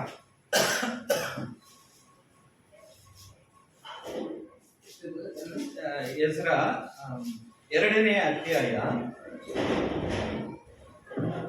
69ನೇ ವಚನ. ಅವರು ತಮ್ಮ ಸಾಮರ್ಥ್ಯಾನುಸಾರ ಕಟ್ಟಿದ ಭಂಡಾರಕ್ಕೆ ಕೊಟ್ಟದ್ದು 61,000 ಬಂಗಾರದ ಪವನುಗಳು, 2,50,000 ಬೆಳ್ಳಿ 100 ಯಾಜಕ ವಸ್ತ್ರಗಳು. படிக்கலாம். 69 அவர் சக்திக்கு தக்கதாக திருப்பணி பொக்கிஷத்திற்கு 61,000 தங்க காசையும் 5,000 ராத்தல் வெள்ளியையும் 100 ஆசாரிய வஸ்திரங்களையும் கொடுத்தார்கள். ஆமென். ಇಲ್ಲಿ ನೋಡಿದಾಗ அவர் தங்கள் சக்திக்கு தக்கதாக திருப்பணி பொக்கிஷத்துக்கு 61,000 தங்க காசு, 5,000 ராத்தல் வெள்ளியையும் 100 ಆಸಾರ್ಯ ವಸ್ತ್ರங்களையும் ಕೊಡ್ತಾர்கள். ಆಸಾರ್ಯರು ಇವಾಗ ಯಾಜಕರು ಅಂದ್ರೆ ದೇವರ ಕೆಲಸವನ್ನು ಮಾಡುವ ಪಾಸ್ಟರ್ ಅಂತ ಕೂಡ ಹೇಳ್ಬೋದು. ಪಾಸ್ಟರ್ಗಳಿಗೆ அவருக்கு வஸ்திர கொட்டுறாங்க. யாஜகருக்கு ஆசாரிய வஸ்திரம் ಕೊಡ್ತಾங்களா, அப்புறம் தங்க ಕಾಸು ಕೊಡ್ತಾங்களா, 5,000 ರಾತ್ತಲ್ வெள்ளிಯನ್ನು ಕೊಟ್ಟಿದ್ದಾರೆ, ಚಿನ್ನವನ್ನು ಕೊಟ್ಟಿದ್ದಾರೆ. ಯಾದಕ್ಕೆ? ತಿರುಪಣಿ ಪೊಕ್ಕಿಷಕ್ಕೆ. ನೀವು ಕೊಡುವ ಈ ಕಾಣಿಕೆಗಳು ಯಾವುದಕ್ಕೆ? ಸೇವೆಗಾಗಿ, ದೇವರ ಸೇವೆಗೆ. ತಿರುಪಣಿ ಅಂದ್ರೆ ದೇವರ ಸೇವೆಗಾಗಿ, ಅದನ್ನು ಉಪಯೋಗ ಮಾಡೋದಕ್ಕಾಗಿ ಕೊಡ್ತಾರೆ. ಅದರಿಂದ ಆ ಕಾಲದಲ್ಲಿ ಚಿನ್ನ ಬೆಳ್ಳಿ ಎಲ್ಲ ಚೆನ್ನಾಗಿ ಅದೊಂದು ಇದು ಬೆಲೆ ಅಷ್ಟೊಂದು ಇದು ಇಲ್ಲ. ಆದ್ರೆ ದಾವೀದನ ಕೂಡ ಆಲಯ ಕಟ್ಟಕ್ಕೆ ಬೆಳ್ಳಿ ಒಂದು ಕಣಕೆಯಲ್ಲಿ ಮಲೆ ಬೋಲ ಕುವಿಚು ವೆಚ್ಚಾಮ. ಬೆಳ್ಳಿ ಅಂದ್ರೆ ಬೆಟ್ಟ ಹೇಗೆ ಆ ರೀತಿ ಹಿಂಗೆ ಸೇರಿಸಿ ಮಡಗಿದಂತೆ ಬೆಳ್ಳಿ. ಇವಾಗ 1 kg ಲಕ್ಷ ಹತ್ರ ಬಂದ್ಬಿಟ್ಟು ಆ ಕಾಲದಲ್ಲಿ ಅಷ್ಟು ಎಲ್ಲ ಇಟ್ಟಿದ್ದಾನೆ. ಅದು ಬೆಳ್ಳಿ ಚಿನ್ನಕ್ಕೆ ಲೆಕ್ಕನೇ ಇಲ್ಲ. ಆ ತರ ಅವನು ಸೇರಿಸಿಟ್ಟಿದ್ದಾನೆ. ಅದರಿಂದ ತಿರುಪಣಿಗೆ ಅಂದ್ರೆ ದೇವರ ಆಲಯಕ್ಕಾಗಿ ನಾವು ಕೊಡಬೇಕಂತ ದೇವರ ವಾಕ್ಯ. ಯಾಕಂದ್ರೆ ಅಲ್ಲಿ ಕೆಲವರು ಏನ್ ಮಾಡ್ತಾರೆ, ಪ್ರಾರ್ಥನೆಗೆ ಹೋಗ್ತೀರಿ ಕೆಲವು ಮನೆಗಳಿಗೆ, ಎಲ್ಲನ ವಿಶ್ವಾಸಿಗಳ ಕುಟುಂಬಕ್ಕೆ ಪ್ರಾರ್ಥನೆಗೆ ಹೋಗ್ತಿದ್ದಾಗ ಕಾಣಿಕೆ ಕೊಡ್ತಾರೆ ಕೆಲವರು. ಆ ಕಾಣಿಕೆ ಚಿಕ್ಕ ಮಕ್ಕಳ ಕೈಯಲ್ಲಿ ಕೊಟ್ಟು ಕಳಿಸ್ತಾರೆ. ನಮ್ಮ ಕಡೆ ಅಲ್ಲ, ಇಲ್ಲಿ ನಾನು ಎಲ್ಲಿ ನೋಡಿಲ್ಲ. ಚಿಕ್ಕ ಮಕ್ಕಳು ಇವಾಗ ಬ್ರದರ್ ಇದ್ದಾರೆ ಅಂದ್ರೆ ಅವ್ರು ಬ್ರದರ್ ತಗೊಂಡು ಬಂದು ಕೊಡೋದಿಲ್ಲ, ಅವ್ರ ಮಕ್ಕಳ ಕೈಯಲ್ಲಿ ಕೊಟ್ಟು ಕಳಿಸ್ತಾರೆ. ಏನಕ್ಕಾಗಿ? ಚಿಕ್ಕ ಮಕ್ಕಳಿಂದ ಅವ್ರಿಗೆ ಆ ಅಭ್ಯಾಸ ಬರಬೇಕು, ಕೊಡುವಂತ ಒಂದು ಅಭ್ಯಾಸ ಅವರು ಕಲ್ತ್ಕೊಳ್ಬೇಕು. ಯಾಕಂದ್ರೆ ಕೊಟ್ರೆ ಅದರ ಆಶೀರ್ವಾದ ಯಾವ ರೀತಿ ಅನ್ನೋದು ಅದು ಬೈಬಲ್ ಚೆನ್ನಾಗಿ ಓದಿರೋರಿಗೆ ಗೊತ್ತಾಗುತ್ತೆ. ಯಾಕಂದ್ರೆ ನಾನು ಅದು ತಿಳ್ಕೊಂಡಿರೋದ್ರಿಂದ ಬಾರಿ ಬಾರಿ ಬಾರಿ ಬಾರಿ கொடுத்திருக்கிறேன். எவ்வளோ பேருக்கு நான் கொடுத்திருக்கிறேன். அது சொல்லக்கூடாது, ஆனாலும் எனக்கு இவ்வளவு பெரிய ஆசீர்வாதம் வந்திருக்குதுன்னா நான் அந்த மாதிரி கொடுத்தேன். வாரி இறைத்து விருத்தி அடைந்தார் உண்டு, அதிகமாக பிசினித்தனம் பண்ணி வறுமை ಅடைந்தார் ಉಂಟು. ನಾವು ಎಷ್ಟು ಪಿಸಿನಿತನ ಅಂದ್ರೆ ಕಂಜೂಸ್ತನ ಮಾಡಿದ್ರೆ ಅಷ್ಟೇ ಅವರಿಗೆ ಕಷ್ಟ, ಅವರಿಗೆ ಇದಾಗಲ್ಲ, ಈ ಅಭಿವೃದ್ಧಿ ಆಗಲ್ಲ. ಅದು ವಚನ ಈ ರೀತಿ ಹೇಳ್ತದೆ. வாரி இறைத்து விருத்தி அடைந்தார் உண்டு. வாரி இறைத்து கடவுளுக்காக. நான் ஏற்கனவே கூட சொல்லி இருக்கிறேன், நீங்க கொடுக்கிற காணிக்கை அதனால நான் வாழணும்னு ஒண்ணும் இல்லை. ஆண்டவர் அதுக்கு முன்னாடியே எனக்கு ஊழியத்துக்கு வர்றதுக்கு முன்னாலேயே எனக்கு எல்லா ஆசீர்வாதமும் கொடுத்துட்டாரு. ஆமென். கர்த்தருக்கு ஸ்தோத்திரம். அதனால இது எவ்வளவு வந்தாலும் அது அவருக்காக தான். ஆமென். அப்படி கொடுத்ததுனால நீங்க இது போன 2 மாசத்துக்கு முன்ன இந்த இன்ஸ்ட்ருமெண்ட் வாங்கணும், 63,000 ரூபாய் வாங்கணும். இந்த இதுக்கெல்லாம் எவ்வளவோ செலவு பண்ணோம், பிரதர் எவ்வளவோ செலவு பண்ணாருன்னு குறிப்பிட்டு அப்படி இருக்கும்போது ஆண்டவர் அதனுடைய பலனை வச்சுக்கிறது. அது வெறும் கோயிலுக்கு மட்டும் சர்ச்சுக்கு மட்டும் கொடுக்கணும்ட்டு நம்ம சொல்ல, வசனம் சொல்லுது, ஏழைங்க, பரதேசி, திக்கற்றவர்கள், எளியவர்கள், இப்படி இருக்க அனாதைங்க, அவங்களுக்கு எல்லாம் வஸ்திரம் கொடுக்கணும், துணி கொடுக்கணும், சாப்பாடு கொடுக்கணும். இன்னொன்னு சொல்லுது, அவங்கள வீட்டு, அதாவது ತುರತುಂಡವர்கள் ಅಂದ್ರೆ ದಿಕ್ಕಿಲ್ಲದ ಅನಾಥವರು, ಮನೆ ಇಲ್ಲದೆ ಬೀದಿ ಪಾಲಾಗಿರ್ತಾರಲ್ಲ, ಅವ್ರನ್ನ ಕರೆಸಿ ಮನೆಯಲ್ಲೇ ಸೇರಿಸ್ಕೊಳ್ಬೇಕಂತಂದ್ರು ವಚನ ಇದೆ. ಅವ್ರಿಗೆ ನಾನು ಏನು ಮಾಡಿಲ್ಲಲ್ಲ, ಇಷ್ಟೆಲ್ಲ ದೇವರಿಂದ ನಾವು ಪಡ್ಕೊಂಡಿದ್ದೀರಲ್ಲ, ಆ ಒಂದು ಉದ್ದೇಶಕ್ಕಾಗಿ ದೇವರಿಗೆ ಏನಾದ್ರೂ ಒಂದು ಮಾಡಬೇಕು ನನಗೊಂದು ಛಲ. ಅದರಿಂದಾನೇ ನಾವು ಎಷ್ಟು ಬಾಡಿಗೆ ಬಂದ್ರು ಅದಕ್ಕೆ ತಕ್ಕ ನಾವು ಕಮಿಟ್ಮೆಂಟ್ ಆಗ್ಬೇಕು. ನಾವು ಎಷ್ಟು ಹಣಕಾಸು ಬಂದ್ರೆ, ನೀವು 1 ಕೋಟಿ ರೂಪಾಯಿ ತಿಂಗಳಿಗೆ ನನಗೆ ಬಂತಂದ್ರೆ ಕೂಡ ಅದಕ್ಕೆ ತಕ್ಕವಾಗಿ ನಾವು ಇದನ್ನ ಏನ್ ಮಾಡೋಣ, ಅದು ಏನ್ ಮಾಡೋಣ, ಅಲ್ಲಿ ತಗೊಳ್ಳೋಣ, ಅದು ಮಾಡೋಣ, ಇದೇ ನಮ್ಮ ಮನುಷ್ಯರ ಸ್ವಭಾವ ಹಾಗಿದೆ. ಅದರಿಂದ ಈ ರೀತಿ ಬರುತ್ತೆ. ಅದರಿಂದ ನಾ ಏನ್ ಮಾಡಿದೆ, ದೇವರಿಗಾಗಿ ಏನಾದ್ರೂ ಮಾಡಬೇಕು ಅಂತ ಒಂದು ಉದ್ದೇಶದಲ್ಲಿ ನಾನು ಇದನ್ನೇ ಮಾಡಿದೆ. ಬಟ್ ಇದು ಮಾಡಿದೀವಿ, ಇಷ್ಟು ಜನ ನಾವು ಇಲ್ಲಿ ಪ್ರಾರ್ಥನೆ ಮಾಡೋದಕ್ಕೆ ನಮಗೆ ಇದು ಒಂದು ಉಪಯೋಗವಾಗಿ ಆಗಿದೆಯಲ್ಲ, ಅದರಲ್ಲಿ ದೇವರು ಪ್ರಿಯ ಪಡ್ತಾರೆ, ಇಷ್ಟಪಡ್ತಾರೆ. ಬಟ್ ಈ ಸಭೆ ಪ್ರಾರಂಭಿಸಿದ ನಂತರ 100 ಜನರಿಗೆ, ಎಷ್ಟೋ ನಾನು ಲೆಕ್ಕ ಇಟ್ಟಿಲ್ಲ, ಬಟ್ 100 ಜನರ ಮೇಲೇನೆ ದೇವರು ಅದ್ಭುತಗಳನ್ನು ಮಾಡಿದ್ದಾರೆ. ಅವರಿಗೆ ಎಷ್ಟೊಂದು ಒಳ್ಳೇದು ಆಗಿದೆ. ಅದರಿಂದ ಇದು ನಾನು ಒಬ್ಬನಕ್ಕೋಸ್ಕರ ನಾನು ಕಟ್ಟಿಲ್ಲ, ಇದು ಎಷ್ಟೋ ಜನ ಇದರಿಂದ ಅವರಿಗೆ ಆಶೀರ್ವಾದ ಹೊಂದಿಕೊಳ್ಳಬೇಕು ದೇವರ ಹತ್ರ ಅಂತ ಇದನ್ನೇ ನಾನು ಕಟ್ಟಿದೆ. ಅದರಿಂದ ದೇವರಿಗೆ ನಾವು ಕೃತಜ್ಞತೆ ಕೊಡಬೇಕು, ಅವರಿಗೆ ಸ್ತೋತ್ರ ಹೇಳ್ಬೇಕು, ಅವರಿಗೆ நன்றி சொல்றதுக்காக நம்ம ಸ್ತೋತ್ರ ಕಾಣಿಕೆ ಪಡೆಯணும். அதுல ஆண்டவர் பிரியப்படுவார். ಆಮೇನ್. ಇಲ್ಲಿ ಅಮೆರಿಕ ದೇಶದಲ್ಲಿ ಒಬ್ಬ ಮನುಷ್ಯ, ರಾಕ್ ಬೆಲ್ಲರ್ ಅವರ ಹೆಸರು. ಅವರು ಒಬ್ಬನೇ ಮಗ, ಅವರ ತಂದೆ ತಾಯಿಗೆ ಒಬ್ಬನೇ ಮಗ. ಆಮೇಲೆ ಅವರ ತಂದೆ ತಾಯಿ ಎಲ್ಲ ವಯಸ್ಸಾಗಿ ಸತ್ತೋಗ್ಬಿಟ್ರು. ಜಾಸ್ತಿ ಆಸ್ತಿ ಇತ್ತು ಅವರಿಗೆ. ಯಾವ ತರ ಆಸ್ತಿ ಅಂದ್ರೆ, ಅಮೆರಿಕಾದಲ್ಲಿ ಅವರಿಗೆ ಎಣ್ಣೆ ಕಿನ್ನೋದು, ಅಂದ್ರೆ ನೀರು ಜಮೀನು ಬಾವಿ ತೋರಿಸಿದ್ರೆ ಅವ್ರಿಗೆ ಎಣ್ಣೆನೆ ಬರ್ತಾ ಇತ್ತು. ಕ್ರೂಡ್ ಆಯಿಲ್, ಅದೇನು ಅದು ಕಚ್ಚಾ ಎಣ್ಣೆ ಅಂತಾರೆ ಇಂಗ್ಲಿಷ್. ವೇಸ್ಟ್ ಆಯಿಲ್ ಬರುತ್ತಲ್ಲ, ಅದನ್ನೇ ಪೆಟ್ರೋಲ್, ಅದರಿಂದನೇ ಅದನ್ನು ಶುದ್ಧೀಕರಿಸಿ ಪೆಟ್ರೋಲ್ ತಯಾರಿಸೋದು. ಅದು ಅವ್ರು ಏನ್ ಮಾಡಿದ್ರೆ, ಅವ್ರ ತಂದೆ ತಾಯಿ ಇಟ್ಟಿದ್ದ ಆಸ್ತಿ ದೊಡ್ಡದು ಇತ್ತು. ಒಬ್ಬನೇ ಮಗ, ಆಸ್ತಿ ಫುಲ್ಲ ಇದೆ. ಆದ್ರೆ ಅವ್ರು ತೀರೋದ ನಂತರ ಇವನೇನ್ ಮಾಡಿದ, ಸ್ವಂತ ಆಸ್ತಿಯಿಂದ ಪೆಟ್ರೋಲ್ ಬಾವಿಗಳು ತೋಡಿ ಅಲ್ಲೆಲ್ಲಿ ತುಂಬಾನೇ ಪೆಟ್ರೋಲ್ಗಳು ಬರೋದು ಶುರು ಆಯ್ತು. ಇವನೇನ್ ಮಾಡಿದ, ಅಮೆರಿಕಾದಲ್ಲಿ ಇವಾಗ ಎಕ್ಸಾಂಪಲ್, ಇವಾಗ 103 ರೂಪಾಯಿ ಏನೋ ಇದೆ ಪೆಟ್ರೋಲ್, ನೀವು 100 ರೂಪಾಯಿ ಇಟ್ಕೊಳ್ಳಿ. ಇವನೇನ್ ಮಾಡಿದ, ಸ್ವಂತ ಇದರಿಂದ ಬರೋದ್ರಿಂದ ಇವಾಗ ಇಲ್ಲಿ ಒಂದು ಪೆಟ್ರೋಲ್ ಬಂಕ್ ಇದೆ ಅಂದ್ರೆ ಆಪೋಸಿಟ್ ಅಲ್ಲೇ ಹೋಗಿ ಪೆಟ್ರೋಲ್ ಬಂಕ್ ಹಾಕೋದು. ಅಲ್ಲಿ 100 ರೂಪಾಯಿ ಇಲ್ಲಿ ಮಾರ್ತಾ ಇದ್ದಾರೆ, ಅಲ್ಲಿ 50 ರೂಪಾಯಿ ಮಾರ್ಗ. 50 ರೂಪಾಯಿ 50% ಕಡಿಮೆಗೆ ಅವನು ಪೆಟ್ರೋಲ್ ಕೊಟ್ಟಾಗ ಏನಾಯ್ತು, ಇಲ್ಲಿ ನಡೆಸ್ತಾ ಇದ್ದ ಪೆಟ್ರೋಲ್ ಬಂಕ್ ಲಾಸ್ ಆಯ್ತು. ಇಲ್ಲಿ ಬರಲ್ಲ ಯಾರು, ಎಲ್ಲ ಅಲ್ಲಿಗೆ ಹೋಗೋದು. ಆಮೇಲೆ ಈ ತರ ಸುಮಾರು 1000 ಪೆಟ್ರೋಲ್ ಬಂಕ್ ಮುಚ್ಚಿಬಿಟ್ಟಿತ್ತಂತೆ. ಮುಚ್ಚಿದ ತಕ್ಷಣ ಇವನಿಗೆ ದುಡ್ಡು ಕೊಳಿತು, ಜಾಸ್ತಿ ಪಣ ಸೇರ ಆರಂಭಿಸಿ. ரொம்ப பெரிய கோடீஸ்வரன் ஆயிட்டான். பெரிய மில்லினியர் என்ன சொல்றாங்க, கோடி கணக்காக நிறைய பணம் இருந்தாக்கா அவங்கள, அப்படியே பெரிய கோடீஸ்வரன். அப்படி ஆயிட்ட பின்னால 50வது வயசுல அவனுக்கு கேன்சர் வியாதி வந்துச்சு. கேನ್ಸರ್ ವ್ಯಾಧಿ ಬಂತು.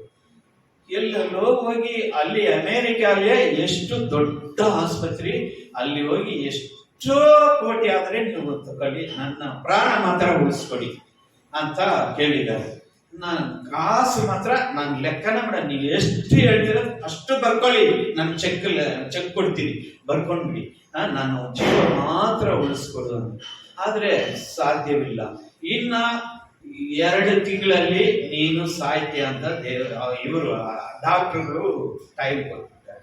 ಯಾಕಂದ್ರೆ ಇದು ವಾಸಿ ಮಾಡೋದಕ್ಕೆ ಔಷಧಿನೇ ಇಲ್ಲ, ಆ ತರ ಕ್ಯಾನ್ಸರ್ ಇದು ಅಂತ ಹೇಳ್ಬಿಟ್ಟಿದ್ರು. ಅವ್ರಿಗೆ ದುಃಖ ತಡಿಯಕ್ಕಾಗಿಲ್ಲ. ಮನೇಲಿ ಹೋಗಿ ಒಳ್ಳೆ ಟೆನ್ಷನ್, ಟೇಬಲ್ ಮೇಲೆ ಬೈಬಲ್ ಇತ್ತು. ಇದಕ್ ಮುಂಚೆ ಬೈಬಲೇ ಜಾಸ್ತಿ ಓದಿಲ್ಲ. ಮೊನ್ನೆ ಕೂಡ ಒಂದು ವಾಟ್ಸಪ್ ಬಂದಿತ್ತು, ಕರ್ನಲ್ ಇದರಿಂದ ಹಾಕಿದ್ರು. ಆ ವಾಟ್ಸಪ್ ಅಲ್ಲಿ ಇಂಗ್ಲಿಷ್ನವರೇ ಎಲ್ಲ ಫಾರಿನ್ ಯಾವ್ದು ಕಂಟ್ರಿ ಕರೆಕ್ಟ್ ಆಗಿ ಗೊತ್ತಿಲ್ಲ, ಅಲ್ಲಿ ಕೇಳ್ತಾ ಇದಾರ ಅವ್ರ ಹತ್ರ, ನೀವು ಕ್ರಿಶ್ಚಿಯನ್? ಕ್ರಿಶ್ಚಿಯನ್. ನೀವು ಒಂದ್ ದಿವಸಕ್ಕೆ ಎಷ್ಟು ಪೇಜ್ ಬೈಬಲ್ ಓದ್ತೀರಾ?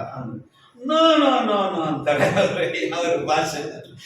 ಎಲ್ಲರ ಹತ್ರ ಕೇಳಿದ್ರೆ ಒಬ್ರು ಕೂಡ ನಾವು ಓದ್ತೀನಿ ಅಂತ ಯಾರು ಹೇಳಿಲ್ಲ. ಆದ್ರೆ ಅಲ್ಲಿ ಈ ಇದು ನೈಜೀರಿಯಾ, ಆಫ್ರಿಕನ್ಸ್ ಎಲ್ಲ ಹೋಗಿ ಅಮೆರಿಕ ಎಲ್ಲ ಸೆಟ್ಲ್ ಆಗಿದ್ದಾರಲ್ಲ ಫಾರಿನ್, ಅವ್ರು ಅಂತ ಜನರ ಹತ್ರ ಹೋಗಿ ಮೈಕಲ್ಲಿ ನೀವು ಕ್ರಿಶ್ಚಿಯನ್? ಅವ್ರು ಕಷ್ಟ ಇಲ್ಲ, ನಾವು ಮುಸ್ಲಿಂ ಅನ್ನೋ.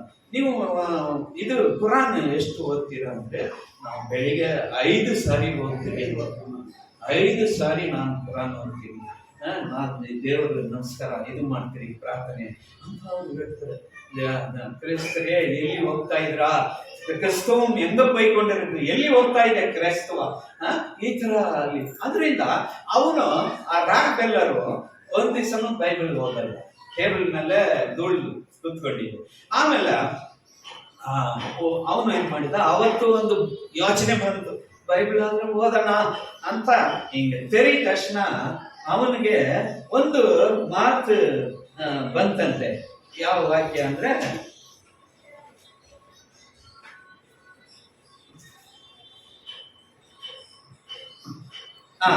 ಅವನಿಗೆ ವಾಕ್ಯ, ಸಾರಿ ಅದನ್ನ ವಚನ ಯಾವ್ದಂತ ಬರೆಯೋದಕ್ಕೆ ಮರ್ತ್ಬಿಟ್ಟೆ. ವಾಂಗುகிறதை பார்க்கிலும் கொடுக்கிறது ಉತ್ತಮ. ಅಂದ್ರೆ ತಗೊಳ್ಳೋದಕ್ಕಿಂತಲ ಕೊಡೋದೇ ಉತ್ತಮ. ಒಳ್ಳೆದು. ಉತ್ತಮ ಅಂದ್ರೆ ಒಳ್ಳೇದು. ನಾವು ಇನ್ನೊಬ್ಬರ ಹತ್ರ ಹಂಗೆ ಈ ವಾಕ್ಯ ಆಯಪ್ಪ ರಾಕ್ ಬೆಲ್ಲರ್ಗೆ ಬಂದಿದೆ. ಸಡನ್ ಆಗಿ ಓಪನ್ ಮಾಡಿದ ತಕ್ಷಣ ಆಗ ಇವನ್ ಬಂದು ಕೆಲಸ ಏನು, ಎಲ್ಲಾರ ಹತ್ರ ತಗೊಳ್ಳೋದು, ಕಲೆಕ್ಟ್ ಮಾಡೋದು, ಪೆಟ್ರೋಲ್ ಬಂಕ್ ಅಲ್ಲಿ ಕಾಸು ಸೇರ್ಸೋದು, ಎತ್ಕೊಂಡವ್ರಿಗೆ ಬ್ಯಾಂಕ್ ಎಲ್ಲ ಸೇರ್ಸೋದು, ಇದೇ ತರ ಅವನ್ ಬಾಳು ಇತ್ತು. ಎಷ್ಟೋ ಕಾಸು, ಎಷ್ಟು ತಲೆಮಾರು ಅವನು ಬಂದ್ರೂ ಅದು ದುಡ್ಡು ಅಳಿಯೋದಿಲ್ಲ, ಅಷ್ಟೋ ಸೇರ್ಬಿಟ್ಟಿದೆ. ಆದ್ರೆ ಅಲ್ಲಿ ವಾಕ್ಯ ಅವನಿಗೆ ಏನ್ ಬಂತು, ಕೊಡೋದಕ್ಕಿಂತ ತಗೊಳ್ಳೋದಕ್ಕಿಂತಲ ಕೊಡುವುದೇ ಒಳ್ಳೆದು, ಉತ್ತಮ ಅಂತ ಅವನಿಗೆ ವಾಕ್ಯ ಬಂತು. ಅಪೊಸ್ತಲರ 20:35 ಓದ್ರಿ. ಅಪೊಸ್ತಲರ ಕೃತ್ಯಕ್ಕೆ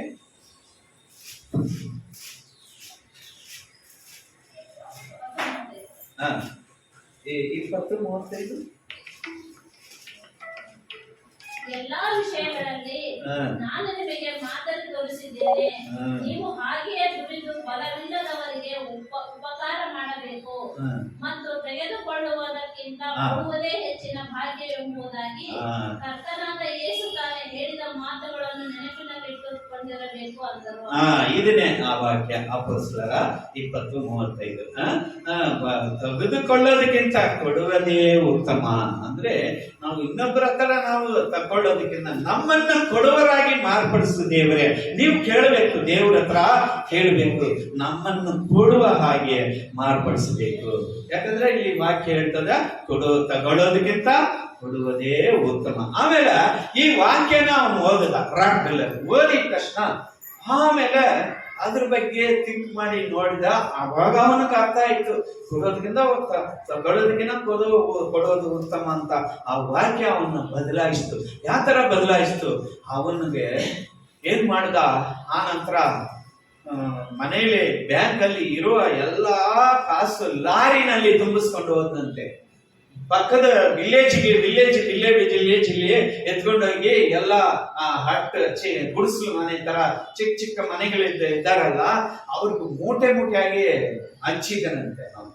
ಹಂಚಿದನಂದ್ರ ಆಮೇಲೆ ಮನೆಗೆ ಬಂದ್ಬಿಟ್ಟ. ಮನೆಗೆ ಎಲ್ಲರಿಗೂ ಹಂಚಿ ಬಂದ್ಬಿಟ್ಟ.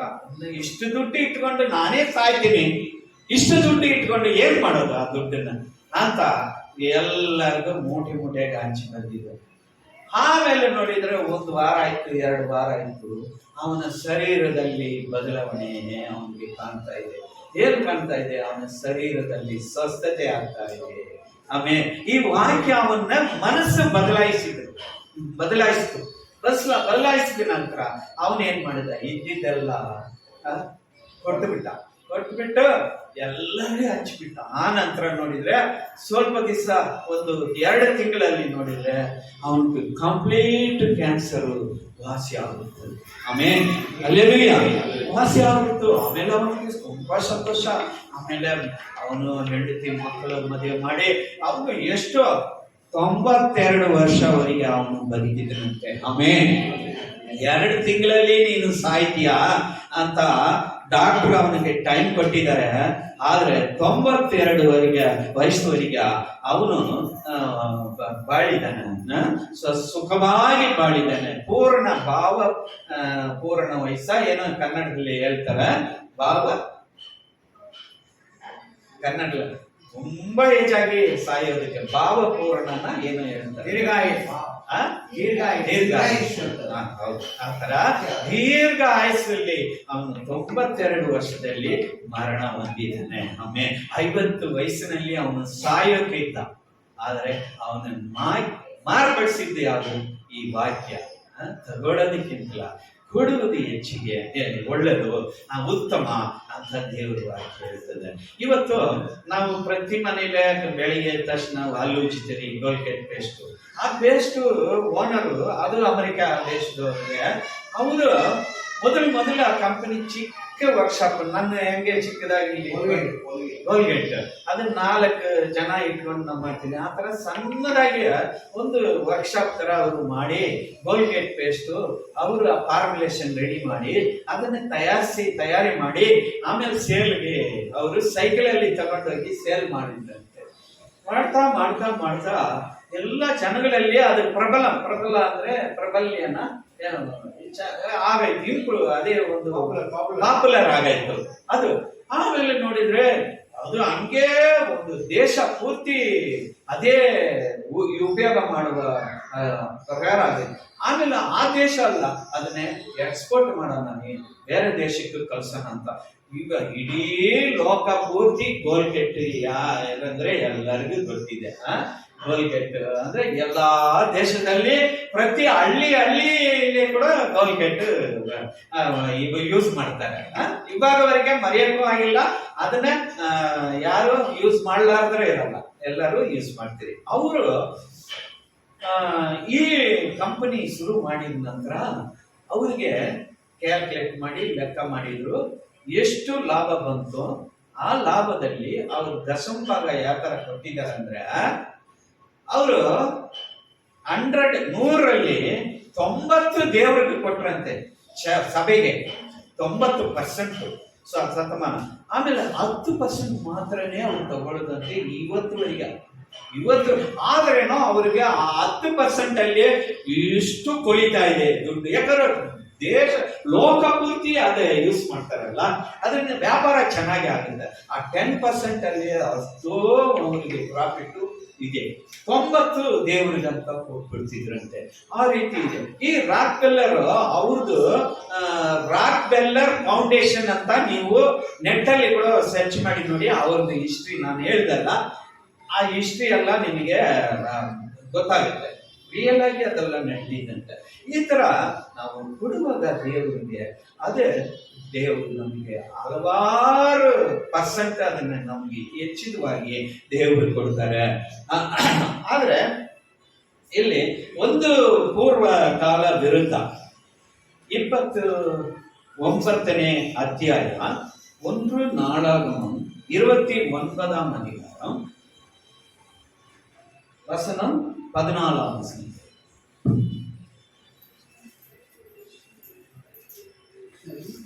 ಒಂದು ಪೂರ್ವಕಾಲ ವಿರುದ್ಧ 29ನೇ ಅಧ್ಯಾಯ 14ನೇ ವಚನ. 14. ನಾವು ಈ ಪ್ರಕಾರ ಸ್ವೇಚ್ಛೆಯಿಂದ ಕಾಣಿಕೆಗಳನ್ನ ಸಮರ್ಪಿಸಲು ಶಕ್ತಿ ಹೊಂದಿದ್ದಕ್ಕೆ ನಾನಾಗಲಿ ನನ್ನ ಪ್ರಜೆಗಳಾಗಲಿ ಎಷ್ಟರವರು ಸಮಸ್ತವು ನಿನ್ನಿಂದಲೇ, ನೀನು ಕೊಟ್ಟದ್ದೇನೆ ನಿನಗೆ ಕೊಟ್ಟೆವು. இங்க வசனம் சொல்லுது, இப்படி மனப்பூர்வமாய் கொடுக்கும் திராணி உண்டாவதற்கு நான் எம்மாத்திரம், என் ஜனங்கள் எம்மாத்திரம், எல்லாம் உம்மால் உண்டானது. உமது கரத்துல வாங்கி உமக்கு கொடுத்தோம். அப்போ ನಾವು ಕೊಡೋದು ಏನು? ನಮ್ಮ ಸ್ವಂತ ಇದರಿಂದ ಕೊಡ್ತಾರೆ.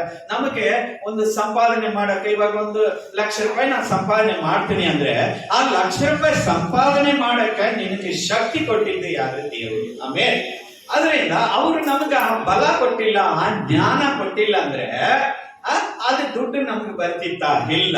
ಆದ್ರೆ ಇಲ್ಲಿ ವಚನ ಹೇಳ್ತದೆ, ಇದೆಲ್ಲ ಉಮ್ಮಾಲ ಉಂಟಾನದೆ ನಿಮ್ಮಿಂದಲೇ ಆಗಿದ್ದಿದಲ್ಲ, ನಿಮ್ಮದ ಕರದಿಂದ ನಿಮ್ಮ ಹಸ್ತದಿಂದ ತಕೊಂಡು ನಿಮಗೆ ಕೊಟ್ಟರೆ. ಅವಾಗ ನಾವು ದೇವರಿಗಂತ ಕೊಡುವ ಇದು ಅವರಲ್ಲಿ ನಾವು ತೆಗೆದುಕೊಂಡು ಅವರಿಗೆ ಕೊಡ್ತೀವಿ. ಆಮೇಲೆ ಅದರಿಂದ ನಮ್ಮ ಸ್ವಂತ ಇದು ಯಾವುದು ಇಲ್ಲ. ಇದರಲ್ಲಿ ನಾನಂತ ಒಂದು ಏನು ಹೇಳ್ಕೊಳ್ಳಕ್ಕ ಏನಿಲ್ಲ, ನಮ್ಮದು ಅಂತ ಹೇಳ್ಕೊಳ್ಳಕ್ಕ ಯಾವುದಿಲ್ಲ. ನಾವು ಕೊಡೋದು ಕೂಡ ಅವರು ಕೊಡೋ ಆಶೀರ್ವಾದದಿಂದ, ಅವರು ಕೊಡುವ ಆ ಕೃಪೆ ವರದಿಂದ ನಾವು ಅವರಿಗೆ ಕೊಡ್ತೀವಿ. ಆಮೇಲೆ ಹಲ್ಲೆಲೂಯಾ.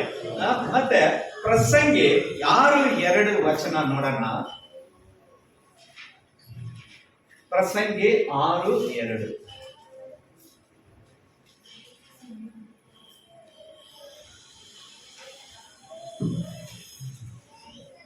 6ನೇ ಅಧ್ಯಾಯ 2ನೇ ವಚನ. ಏನೆಂದರೆ ದೇವರು ಒಬ್ಬನಿಗೆ ಯಾವ ಇಷ್ಟಾರ್ಥಕ್ಕೂ ಕೊರತೆ ಇಲ್ಲದಂತೆ ಧನ ಸಂಪತ್ತನ್ನ ಘನತೆಯನ್ನ ಅನುಗ್ರಹಿಸುವನು. ಆದರೆ ಅದನ್ನ ಅನುಭವಿಸುವುದಕ್ಕೆ ದೇವರು ಅವನನ್ನ ಶಕ್ತಿಗೊಳಿಸುವುದಿಲ್ಲ, ಅದನ್ನ ಮತ್ತೊಬ್ಬನು ಅನುಭವಿಸುವನು. ಇದು ಸಹ ವ್ಯರ್ಥವು, ದೊಡ್ಡ ರೋಗವೂ ಆಗಿದೆ. இது ಒಂದು ತರ ರೋಗ ಅಂತ ಇಲ್ಲಿ ಕೊಟ್ಟಿದೆ. அதாவது ஒருவனுக்கு தேவன் செல்வத்தையும் சம்பத்தையும் கனத்தையும் கொடுக்கிறார். அவன் என்ன இச்சித்தாலும் அதெல்லாம் அவனுக்கு குறைவில்லாமல் கிடைக்கும். ஆனாலும் அவைகளை அனுபவிக்கும் சக்தியை தேவன் அவனுக்கு கொடுக்கவில்லை. அந்நிய மனுஷன் அதை ಅನುಭವಿக்கிறான். இதுவும் ಮಾಯೆಯೇ, ಕೊಡಿಯ ನೋಯಿಮನ್. ಇದು ಒಂದು ರೋಗ ಅಂತ ಇಲ್ಲಿ ದೇವರ ವಾಕ್ಯ ಹೇಳ್ತದೆ. ಯಾವುದು ಆಸ್ತಿ ಪಾಸ್ತಿ ಏನೆಲ್ಲ ನಾವು ಇಚ್ಛೆ ಅಂದ್ರೆ ಒಂದು ಅಳತೆ ಇರಬೇಕು, ಅದಕ್ಕೊಂದು ಲೆಕ್ಕ ಇರಬೇಕು, ಒಂದು துராசை இருப்பார்கள். வேணும் மனுஷனுக்கு இந்த உலகத்துல வாழ்றதுக்கு எல்லா வசதியும் வேணும். அது அளவுக்கு மீறி போகும்போது, அளவுக்கு மீறி அதிகமா அந்த ஆசை இச்சைன்னு சொல்லுவாங்க, அதிகமா நம்ம இதை பண்ணணும், அதை பண்ணணும், அதை வாங்கணும், இதை வாங்கணும், அப்படி நம்ம போகும்போது அது என்ன ஆகுது? நீ என்ன இச்சை நீ இஷ்டப்பட்டாலையும் ஆண்டவர் கொடுக்கிறாரு, கொடுத்துறாரு உனக்கு. அதாவது ஒருவனுக்கு தேவன் செல்வத்தை கொடுக்கிறாரு, சம்பத்தை கொடுக்கிறாரு, கனத்தை கொடுக்கிறாரு. அவன் என்ன இಚ್ಛಿತಾலும் ಅದೆಲ್ಲமே ಅವನಿಗೆ ಕುறைவில்லாமல் ಕೊಡணும், ಕೊರತೆ ಇಲ್ಲದೆ ಎಲ್ಲವೂ ಕೊಡ್ತಾರಂತೆ ದೇವರು. ನೀನ್ ಏನ್ ಕೇಳಿದ್ರೆ ಅದೇ ಯೋಹಾನ 4:14 ಹೇಳ್ತಾರೆ, ನನ್ನ ನಾಮದಿಂದ ನೀನು ಏನ್ ಬೇಕಾದ್ರೆ ಕೇಳು நான் ಕೊಡ್ತೀನಿ, என் நாமத்தினால் நீ எதை கேட்டாலும் நான் கொடுப்பேன் தான் ஆண்டவர் சொல்றாரு. அப்போ எல்லாமே கிடைக்குது, ஆனா அது எல்லாம் குறைவில்லாமல் கிடைச்சா, ஆனாலும் ಆದ್ರೇನು ಅವುಗಳನ್ನು ಅನುಭವಿಸುವ ಶಕ್ತಿ அவனுக்கு ಕೊಡೋದಿಲ್ಲ. ஆமென். ஆದ್ರೆ இஷ்டமந்த மாதிரி அதை பண்ண இதை பண்ண நிறைய சொத்து சேர்த்து இது பண்ணணும் அப்படின்னு சேர்த்துட்டாக்கா அந்த சொத்துல ஆசீர்வாதம் இருக்காது.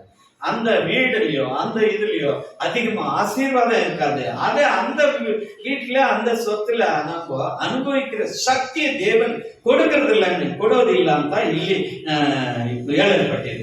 ಆದ್ರೆ ಅದನ್ನ ಅನುಭವಿಸೋದಕ್ಕೆ ಬೇರೊಬ್ಬನು ಅನುಭವಿಸ್ತಾನಂತೆ, ನಾವು ಅನುಭವಿಸೋದಿಲ್ಲ, ಬೇರೊಬ್ಬರು ಅನುಭವಿಸ್ತಾರೆ. ಇದು ಮಾಯೆ ಅಂತ. ಇದು ಒಂದು ತುಡಿಯ ವ್ಯಾಧಿ, ಅಂದ್ರೆ ಒಂದು ದೊಡ್ಡ ಒಂದು ತೀರ್ಸೋದಕ್ಕಾಗಲ್ಲ, ಅದ ವಾಸಿ ಮಾಡೋದಕ್ಕಾಗಲ್ಲ ಅಂತ ಒಂದು ವ್ಯಾಧಿ ತರ ಅಂತ ಇಲ್ಲಿ ದೇವರ ವಾಕ್ಯ ಹೇಳ್ತದೆ. கொடிய வியாதி, தீர்க்க முடியாத வியாதி, அது மாதிரி யாவது. அதனால நம்ம அளவுக்கு அதிகமாக ஆசைப்படக்கூடாது. ஆமென். உள்ள இருக்கிறதே போதும் என்ற மனதுடனே நம்ம வாழணும்னு பவுல் சொல்லுவாரு. இருக்கிறதே போதும் போதும் என்ற ಮನ நிறைவோட வாழணும். ಅದು ಏನಿದ್ರೇನು ಕೂಡ ದೇವ್ರೆ ಗಂಜಿ ಇದೆಯಾ, ನನಗೆ ಸ್ತೋತ್ರ, ನೀವು ಕೊಟ್ಟಿದ್ದ ಈ ಗಂಜಿಗೆ ಸ್ತೋತ್ರ. ಗಂಜಿನೂ ಇಲ್ವಾ, வெறும் ನೀರು, ಆ ನೀರಿಗಾಗಿ ದೇವರೇ ಸ್ತೋತ್ರ ಮಾಡಿ ಹೇಳಿದಾಗ ಅವಾಗ ಬ್ರದರ್ ಹೇಳಿದ್ರು, ನಾನು ಒಂದು ಮನುಷ್ಯನಿಗೆ 8 ಅವರ್ ನಿದ್ರೆ ಮಾಡಬೇಕು, ಅವಾಗೇ ಅವ್ರಿಗೂ ಆರೋಗ್ಯ ಬರುತ್ತೆ ಅಂತಾರೆ. ಆದ್ರೆ ದೇವ್ರ ವಾಕ್ಯ ಇಲ್ಲ. ಅವ್ರು 1 ಅವರ್ ಮಾತ್ರನೇ ಮಲಗಿದ್ದಾರೆ. 6 ತಿಂಗಳು 1 ವರ್ಷ, ಆದ್ರೆ 1 ಅವರ್ 2 ಅವರ್ ಅಷ್ಟೇ ಅವರು ಆ ತರ ಮಾಡಿದ್ದಾರೆ. ನಾನು ಎಷ್ಟೋ ದಿನ 2 ಅವರ್ 3 ಅವರ್ ಅದ್ರ ಮೇಲೆ ನಿದ್ರೆ ಬರೋದಿಲ್ಲ. ಆ ಸಮಯ ಏನ್ ಮಾಡೋದು, ಸುಮ್ಮನೆ ಕೂತ್ಕೊಂಡು ಅಂತ ನಾನು ಬೈಬಲ್ ಓದೋದು, ಧ್ಯಾನ ಮಾಡೋದು, ಇದರಲ್ಲಿ ನಾನು ಸಮಯವನ್ನು ಆದ್ರೇನು ಆ ಶಕ್ತಿ, ಆ ಟಯರ್ಡ್ನೆಸ್ ಏನು ಬರಲ್ಲ. ಬ್ರದರ್ಗೆ ಏನು ಬಂದಿಲ್ಲ, ಆ ತರ ಬರೋದೇ ಇಲ್ಲ. ಇವತ್ತು ಕೂಡ ನಾನು 3:30ಗೆ ಎದ್ದಿದ್ದೆ. 3:30ಗೆ ಎದ್ದು 7 ಗಂಟೆವರೆಗೆ ನಾನು ಪ್ರೇಯರ್ಲೇ ಇದ್ದೆ. ಆ ನಂತರನೇ ನಾನು ಸ್ವಲ್ಪ ಹೊತ್ತು ಟಯರ್ಡ್ ಬಂದ. ಆ ಟೈಮ್ನಲ್ಲಿ ಸ್ವಲ್ಪ ಮಲಗಿದೆ, ಒಂದು 1/2 ಅವರ್, ಮತ್ತೆ ಮಲಗಿ ಮತ್ತೆ ಎದ್ದು ರೆಡಿಯಾಗಿ ನಾವು ಚರ್ಚಿಗೆ ಬಂದ್ಬಿಟ್ವಿ. ಆ ತರ ಅದೇ ವಿಜ್ಞಾನಿಗಳು ಮಾತು ಎಲ್ಲ ಸುಳ್ಳು ಸುಳ್ಳು. ದೇವ್ರ ವಾಕ್ಯ ಅದೇ ಹೇಳ್ತದ. ಅವ್ರ ஞானிகளை பைத்தியக்காரனாக்குறாரு ஆண்டவர். வசனம் அதான் சொல்லுது, ஞானிகளை பைத்தியமாக்குறாரு. அப்போ அந்த பிரதர் கிட்ட கூட அன்னைக்கு ஒரு நாள் சொன்னா, இது எது பிரதர், அந்த ஸ்டேட்டு மழை வந்துச்சு, பயங்கரமான மழை வந்து 1 லட்சம் பேர் செத்தாங்களே, ಉತ್ತರಾಖಂಡ್ ஒரு 10 ವರ್ಷಕ್ಕೆ ಮುಂಚೆ ಒಂದು ಟೈಮ್ ಸೈಂಟಿಸ್ಟ್ ಏನ್ ಹೇಳಿದ್ರು, மேகமூட்டமா இருக்கும், லேசான மழை வரும்னு சயின்டிஸ்ட் அனௌன்ஸ் பண்ணாங்க ரேடியோல. ஆனா அங்க வந்த மழை பிரளயம் பெரிய மழை வந்து அதுல தண்ணி அடிச்சுன்னு போயிட்டு எவ்வளவு பேர் செத்து, 1 லட்சம் பேருக்கு மேல செத்தாங்க. ஆனா விஞ்ஞானிகளுக்கு கணிச்சு சொன்னது, லேசான மழை வரும், தூறல் வரும், காத்து வீசும், இப்படிதான் சொன்னாங்க. ஆனா அந்த விஞ்ஞானிகளை பொய்யாக்குறது அதுதான் தேவனுடைய வார்த்தை. ஆமென், அல்லேலூயா. ஞானிகளை பைத்தியக்காரனாக்குறது. ஆமென்.